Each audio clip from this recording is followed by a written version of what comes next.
more fun. We're still not fun. Good to go. Good evening. Sorry, we're a couple minutes behind. Welcome to the meeting of the Plymouth Community School Board for August 7th, 2018. If you'll please join us in the allegiance to the flag of the United States of America and to the republic for which it stands, one nation, under God, indivisible, with liberty and justice for all. Thank you. First item on the agenda is to set the agenda. Any additions or corrections? Yes, we have had some personnel resignations, appointments coming in, as well as some transfers added in there. So you'll see those for you. We did add to the new and revised policies for first reading, teacher appreciation grant policy update, and provided an update on the attachment to 3.7 classifications as well. With those changes, entertain a motion to accept the agenda. So moved. Second. All in favor, please indicate by saying aye. Aye. The agenda is set. 1.3, audience participation. Are there members that would like to, of the audience, that would like to speak to agenda items this evening? Excuse me. We'll have another opportunity near the end of the meeting, but thank you for being here. Section 2, consent agenda. Are there any items within the consent agenda a board member would like to pull out and have considered separately? Hearing none, I'll entertain a motion on the consent agenda. Second. Motion in 2 seconds. Any comment or discussion?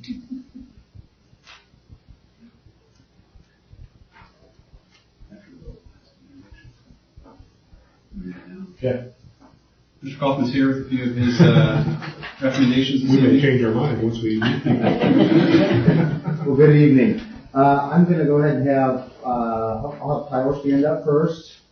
So it is a great pleasure of mine to introduce to the board and everyone here. This is Tyler Booner. Tyler hails from Warsaw. He went to Warsaw High School. Don't hold that against him, but he went to Grace College. And so he has actually more red now than orange, which is a great thing. Tyler's going to be joining us in grade 6 for math and science. He's going to be part of the Galaxies, and he'll be Mrs. Blossom. So welcome, Tyler. Very nice to be here. I'm glad to be a part of the team and excited for this year. So. Welcome. Tyler, there's nothing wrong with Warsaw. You'll learn to wear red. And then next, I have Kelly White. So Kelly is coming to us from Bremen Elementary. Kelly's been a jack of all trades and taught at a lot of different levels. But correct me if I'm wrong, Kelly, not grade 5? Yes, grade 5. Yes, grade 5. Forgive me. Kelly's going to be in our 5th grade PBL with Mr. Kermitz, and she's joining Team Hyperspace. So really excited to have Kelly. Welcome. I'm excited to be here, just living myself here, and I'm excited to be at Riverside. It seems like an amazing place. Thank you. Wonderful. And then last but certainly not least, I have Sarah Ballard. Sarah has 3 years experience at the middle school level. She's also been a professor at Ancilla and is a lover of all things science. So she is joining the Team Stars this year with Mrs. Record and Ms. Shook, and will be teaching science, fittingly, and social studies for us. So we're super excited to have Sarah as well. Thank you. And thank you for this opportunity. I really look forward to joining your team. Welcome. Thank you.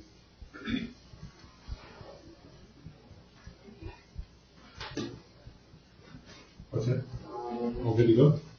All right. Good luck tomorrow. Thanks. So thank you for bringing those and introducing us. We have a motion and second, correct? All in favor, please indicate by saying aye. Aye. Motion carried.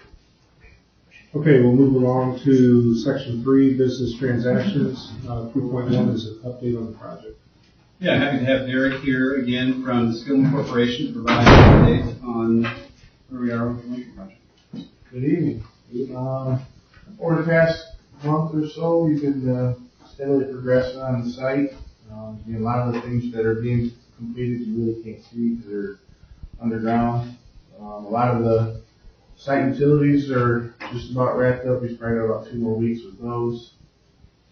This is a view from the existing building again. Those 2 big wall or lines there, it's the outline of the new gym. So all the footings and walls are forward to that. We have the mason contractor getting ready to mobilize this week. So hopefully things work out. Next week they'll be out on the site laying block walls. They're going to start on the gym walls first. Then we're going to just jump ahead. We already started pouring footings and foundations in Unit B, which is a 2-story academic wing. So the goal is to get the mason out here, get them going, and we'll be continuing on that academic wing so that way when that's done and ready, you can pull a few guys off the gym and start running those sections up. Not a lot, just a lot of concrete and footings going in right now. Next couple of weeks, I said mason, once he gets going, then we start to see more guys come in. We'll have a plumber doing undergrounds in the locker room. The electrician will be here roughing in conduits in the walls. Mechanical guys will be here working with the mason, laying out ductwork penetrations through the walls. This is a picture of behind the existing building.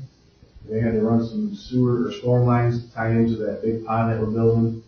They hurried up and got that in before school got back. It's all seeded. Hopefully it grows here soon.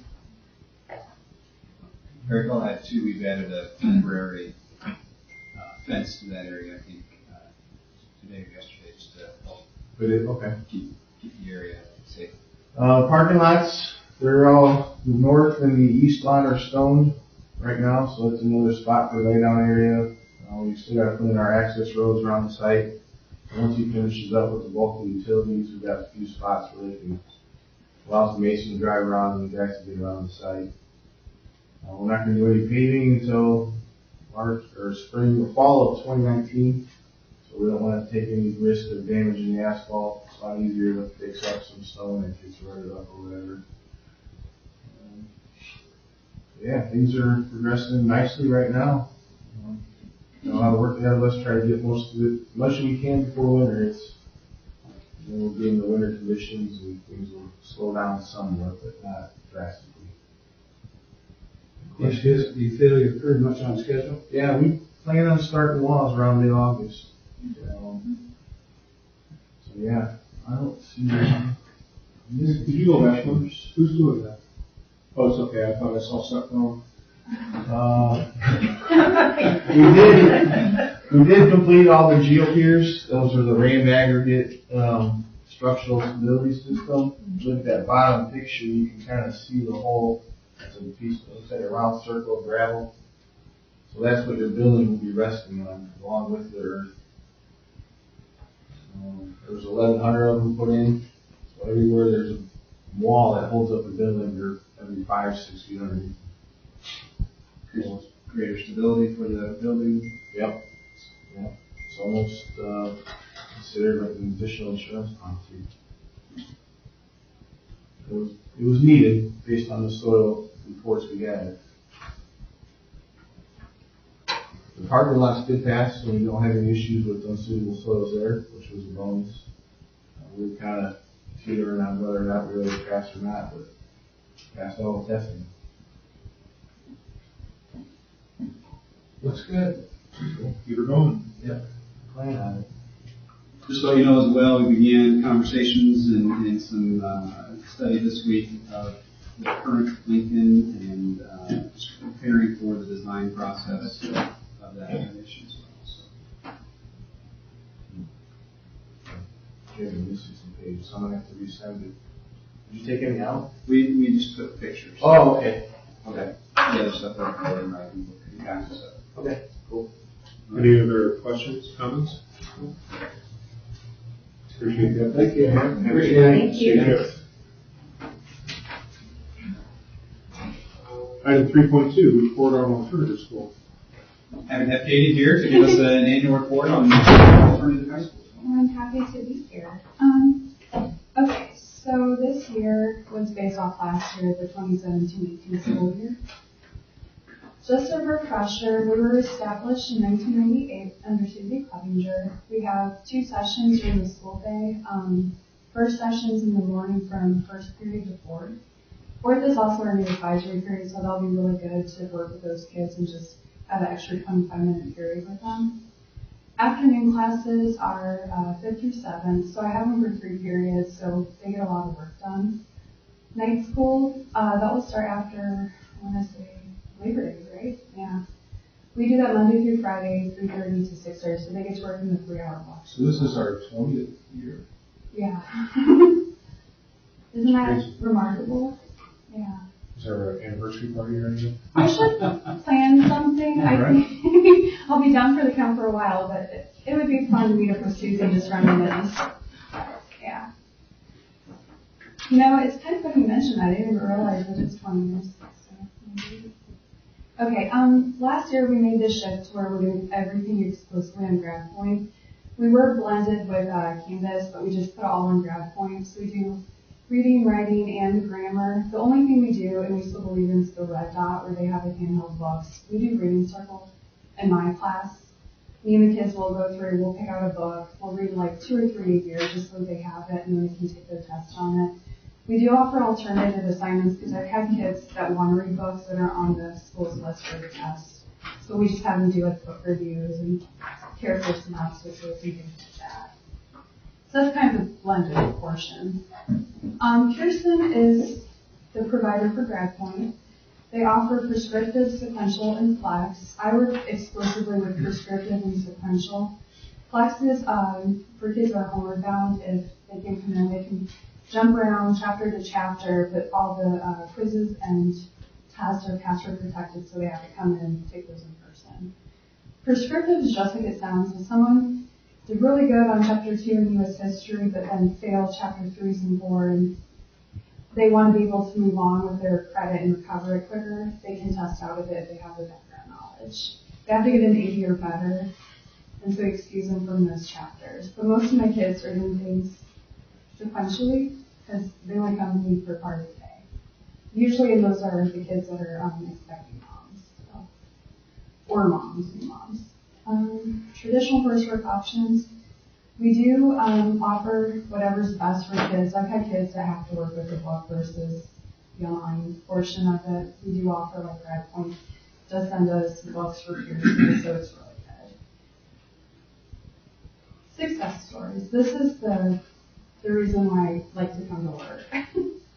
All right, so I had one senior that had my name, my maiden name, and I told her that she was my soul sister. She was so behind. We actually were talking about her graduating as a 5th year with October 1st graduation deadline. She'd come in and have lunch in my classroom. She wasn't very motivated, but just like through talking with her and working with her, she started to make a list, set a plan, and she actually graduated on time with her class. She actually was done with 6 weeks left in the semester and graduated, like completing 14 credits in 1 semester. That's a superstar. So I think the namesake, it worked. I do have a single mom who was able to graduate an entire year early. She was hardworking. She went to school full-time. She worked every night after school part-time as a dietary aide at Pilgrim Manor. She's now able to work full-time, and she's going to sign up for CNA classes here shortly. And she's got a 2-year-old, so it was good that she was able to get out and get done. Last but not least, we had one student that was literally commuting from Winnemac to go to school. He was working full-time, living out on his own, supporting himself. He joined the Marines, and he was a little bit behind, but we were able to get him done so he could save on gas money, because literally his life was week to week. His paycheck only went so far working part-time, so we were able to get him done, and he was able just to go part of the day, like for his traditional classes, but he got caught up and he was done early. So that was a good success. These are just some pictures. There's me, some of the girls at Senior Awards. Those are the kids right before the cookout, or carry-in. That's us at our carry-in. The kids are sweet. They actually surprised me and threw me a little mini baby shower. At the end of every semester, we do a carry-in by session, AM and PM. just to celebrate their accomplishments. So it's always fun just to see everyone. Half the students were already done for the semester and they came back in, so that was really cool. Okay, so meat on the bones. We had over 66 students this year between alternative and night school. My enrollment was 42, night school had 24. We were able to have a graduation rate collectively of 81%. We have 3 more students are returning, and if they can graduate by October 1st, our graduation percent will shoot up to 87%. But as it stands for this report, it was 81. Students to be considered on our roster, they have to attend for at least 10 consecutive days to be part of the school. Some of those numbers of the students, like I only had like maybe 1 freshman, so the teachers in high school deserve a lot of credit working with underclassmen. It's hard to work with them 3 hours after school, get them motivated to earn a credit and to sit there and stay focused, especially if they're learning stuff for the first time. So 9 sophomores too, I think I only had 3 of those. These are our goals as I've seen for now. We are just phasing out the last year of ECA. We're going to look forward to ISO goals. We had an 80% pass rate this year, which is the same as last year for math. We did increase by 10% for English because we had only a handful of students that had to retake the ECA English because they passed it, so it shot our percentage up to 90%. Our daily average attendance is not where we'd like it to be. We want it to be at least at 80%. It's at 77 last year. Last year was at 73%, so we increased by 4. So that was big for us. With night school, it tends to bring down our overall average because kids, it's hard to get them to yet again show up consecutively, so it hurts our average. But Ken Olson made like stronger efforts to give them disciplinary actions or kick them out. And sometimes that was like their last resort. Like, you need to come to night school. If you don't, you're not going to get into alternative. Some of these kids were, unfortunately, just not motivated to come up there.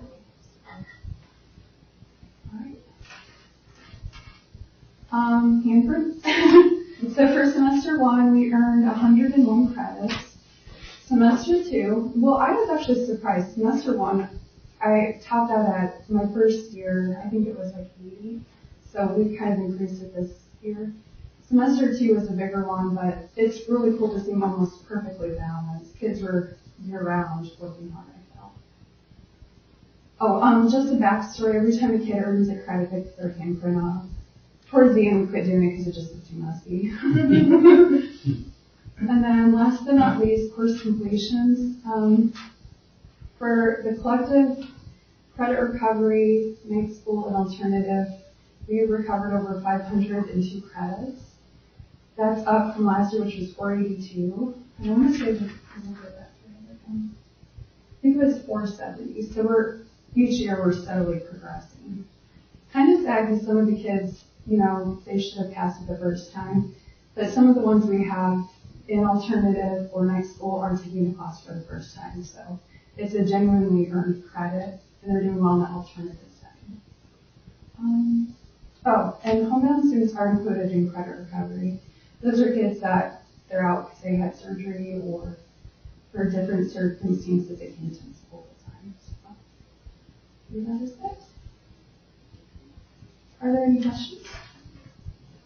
I just commented it's a great program, and I'm glad that you stepped in for Susie and doing a good job.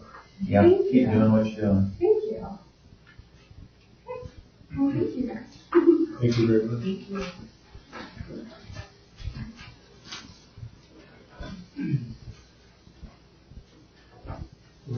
Item 3.3, receive extracurricular activity reports. Ms. Hall. You did see them, yes.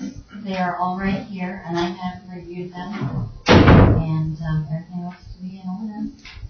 So I think you just have to acknowledge that you've received them. Right, our minutes will acknowledge we've received those, I'm sure. Thank you. 3.4, consider curriculum content reading resource lists. This is a list of instructional materials specifically related to reading resources that need to be reviewed and approved by the board. They are specific to Lincoln Junior High, wider field of inquiry from high school, and have met the necessary criteria according to our administrative guide. So moved. Second. Motion to approve with a second. Any questions? All in favor, please indicate by saying aye. Aye. Motion carries. Thank you. 3.6, new and revised policies, guidelines for students. 3.5. Like I said, 3.5, consider St. Joe Regional Medical Center School Nurse Agreement 2018-19. Sorry. In negotiations with St. Joe Regional Med Center to provide nursing services for our school, they agreed to reduce their administrative fees. And so the increase, there is an increase this year, but it's $1,700 increase overall. So we're recommending So what do we get less of? nothing. Instead of reduced costs. Well, I had a strong conversation with them about us losing students and money, and that it was hard to keep. Okay. Awesome. So moved. Second. Motion second. Any other questions? All in favor, please indicate by saying aye. Aye. Good work, Amy. 3.6, right? New and revised policies and guidelines for students. This is the first reading, so no action tonight will be recommended. It pertains to updating our compliance officers to include Mrs. Van Driesch, some of our anti-harassment, anti-discrimination policies. It also takes those policies and makes some other changes that reflect adjustments in either legal standards or statutes that are recommended by anyone within this policy. Thank you. So we'll have this on September, right, for consideration. Yes. Thank you. Any questions right now? 3.7, consider revision to 2018 classified positions amendment. This reflects some updates to just the titles of positions and where they're categorized within the document. It also indicates that we follow state statute when it comes to payment for long-term substitute teachers and what they can receive. And then lastly, there were some things that we noticed after approval last time in the bus driver conditions, just clarifications and clarifications on some rewritten pieces for the bus drivers with respect to senior testing. So, I present that to you for your consideration and approval. You've heard the explanation, recommendations, or motion. Second. Motion and second, discussion. Hearing none, all in favor, please indicate by saying aye. Aye. Motion carries. 3.8, review emergency. Happy to have Mr. Brown with us again to provide this review and recommendations for you this evening. Ted just works really hard when it comes to coordinating the overall safety of our students in schools, and so I'll turn it over to him to provide that. So I shared a copy of the plan.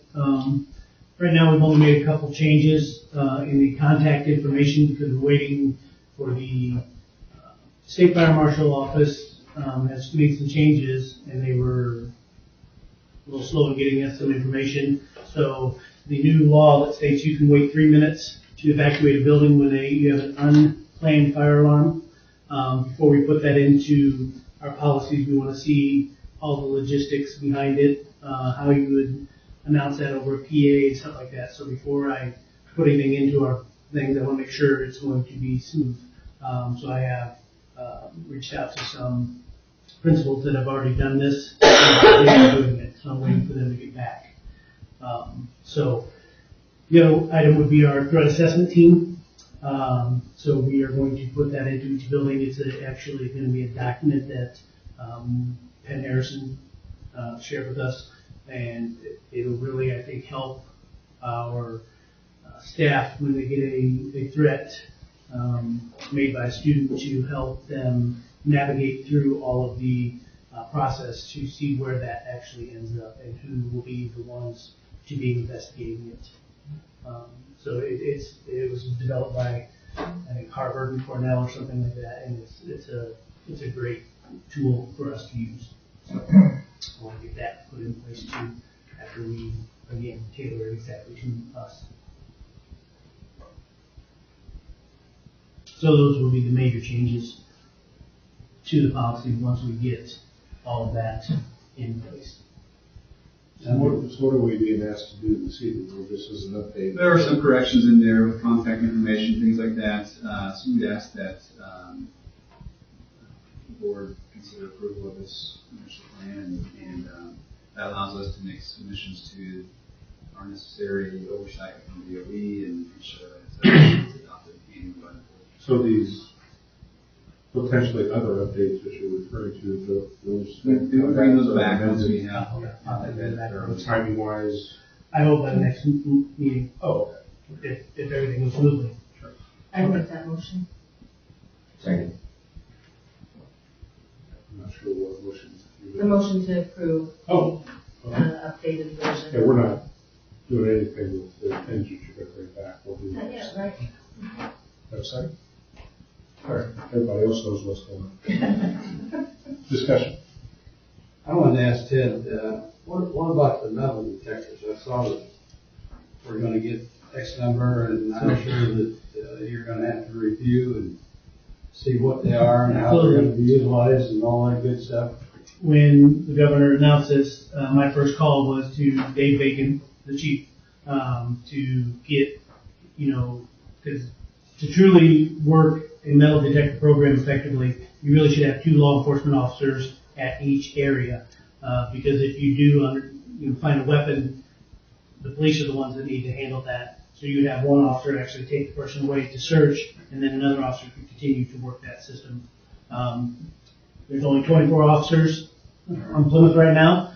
We applied for 10, so obviously we are not going to be able to deploy them every day, all day.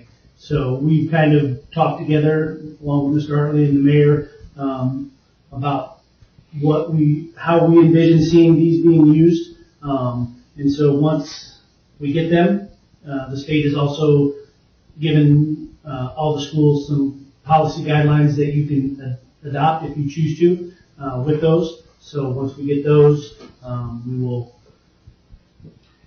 figure out exactly what is the best way to deploy them with us and the police department. Now, is the state gonna provide additional funding to? I have not heard of that yet. Okay. So no, they are giving you metal detectors, basically, is all we've been told so far. Okay. We'll have a policy to the board as well for review and process. We've been in consultation with Jeff on this as well, just by way of ensuring that we're following the right protocol and the legal standards surrounding search. So would that then become another change or component of our emergency plan? Or is that not necessarily to be determined? To be determined, because it depends on how we deploy them. And yeah, so They already have things in place that. if we receive a threat, obviously we are going to utilize the tools that we have to help make sure that our kids are safe. So it may be added at some point to the emergency procedure as another piece of the puzzle. I just want to commend you and your staff. You guys did an excellent job, and I hear nothing but positive, and keep up the good work. Thank you. Your staff, introduce your staff. Yeah, I got 3 or 4. Yeah, but it's a team effort. A lot of the staff is in this building. So.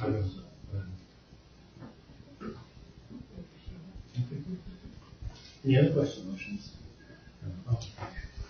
I appreciate that. I've been told we have a motion and a second. Any other questions or comments? All in favor, please indicate by saying aye. Aye. Motion carried. Thank you. Thanks, Sam.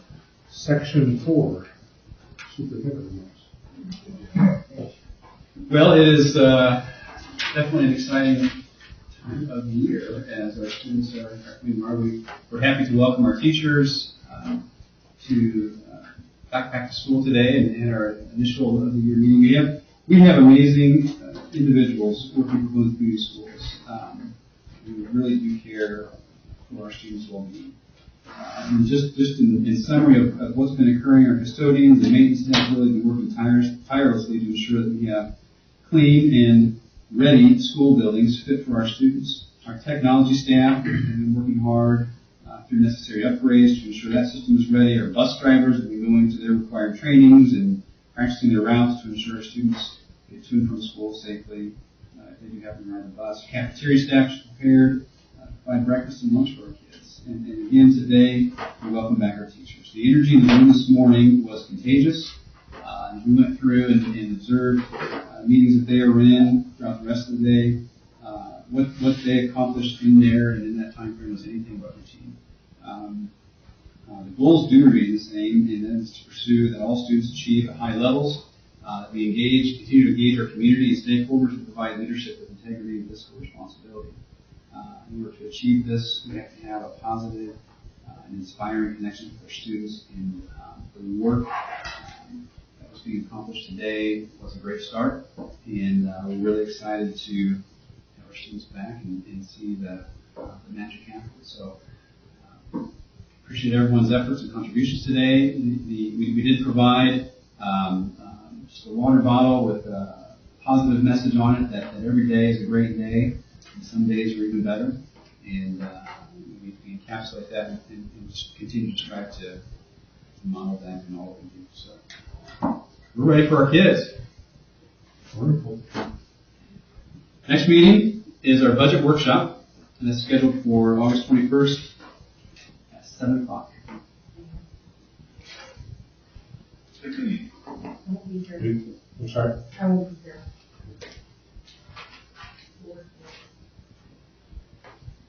Any questions for you? Going back to our audience, which has been just a little. Any comments or questions on the agenda items? Laura Pryor, I do have two questions. One with item 3.5, the nurses agreement. Did the increase at all translate into raises for the nurses? Were they able to? There was a $1,700 increase. It probably amounted to a smidge to them, but we have no say on that because we don't pay them. Okay, but it usually is that part of the raises that they get, correct? Since we lowered the administration cost. Yes, they did get us, I believe they did get slight raises, but they decreased the administrative fees, so it offset that. And then item 3.8 was a review of the emergency plan. Just question what the metal detector wands. Can only police officers utilize those, or is there a possibility in the future that teachers or staff might be trained to use them? I don't know the answer. Does the law allow for both, or is it for one or the other? I would not want a police officer to be, a staff member to do that, because if they find a weapon, they don't have the, if that person, they got out of the backpack and start shooting, they don't have any defense. So at least the police officer has the best gun and the tools that he would need. So they may, it may be a possibility that they would be assisting, but at this point, I would be very reluctant to start training staff to do metal detectors because of the safety factor for them. Thank you. Mm-hmm. Thank you. Any other questions or comments? Back to the board, I think. Entertain a motion to adjourn. Second. Motion second, all in favor? Aye. We'll adjourn. Thank you.